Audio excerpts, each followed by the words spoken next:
بسم اللہ الرحمن الرحیم۔ یہ وہ منبر ہے جہاں سیدنا عائشہ صدیقہ رضی اللہ تعالیٰ عنہ تہجد کی نماز پڑھا کرتی تھی، اور رسول صلی اللہ تعالیٰ علیہ وسلم نے بعض دفعہ یہاں بھی امامت فرمائی ہے۔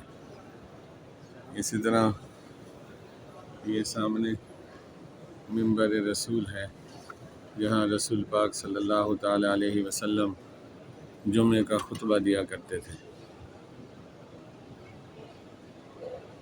یہ منبر رسول ہے جہاں رسول پاک صلی اللہ تعالیٰ علیہ وسلم خطبہ دیا کرتے تھے۔ یہ سامنے روضہ رسول ہے جہاں رسول پاک صلی اللہ تعالیٰ علیہ وسلم آرام فرما رہے ہیں، اور ساتھ سیدنا صدیق اکبر، سیدنا فاروق اعظم رضی اللہ تعالیٰ عنہ اب بھی آرام فرما رہے ہیں۔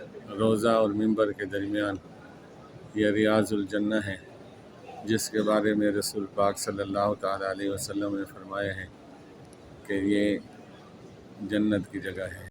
لوگ یہاں نماز پڑھ رہے ہیں 2 رکعت۔ اسی طرح یہ جگہ ہے جہاں ابھی مؤذن جو ہے اذان دیتا ہے، شاید غالباً سیدنا بلال رضی اللہ تعالیٰ عنہ بھی اس کے نیچے کھڑے ہو کر اذان دیا کرتے تھے۔ یہ چبوترا ہے، یہاں اصحاب صفہ بھی آرام کرتے تھے، بیٹھتے تھے۔ اسی طرح یہ رسول پاک علیہ الصلاۃ والسلام کی مسجد نبوی ہے، جہاں آگے جا کے سبز رنگ کا لکھا ہوا ہے المسجد النبوی۔ یہ مسجد کی حدود ہے۔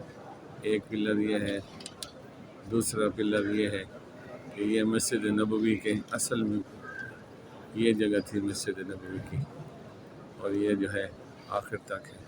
یہ نبی صلی اللہ تعالیٰ علیہ وسلم نے خود تعمیر کی تھی، اور اس کے بعد پلی طرف جو جگہ ہے وہ، اور اس کے بعد اس کو دوبارہ اس کے اندر توسیع کی گئی تھی۔ اللہ پاک تمام مسلمانوں کی حاضری کو قبول فرمائے۔ یہ روضہ رسول ہے صلی اللہ تعالیٰ علیہ وسلم۔ اللہم صلی علی سیدنا محمد و آلہ و اصحابہ الف الف مرات۔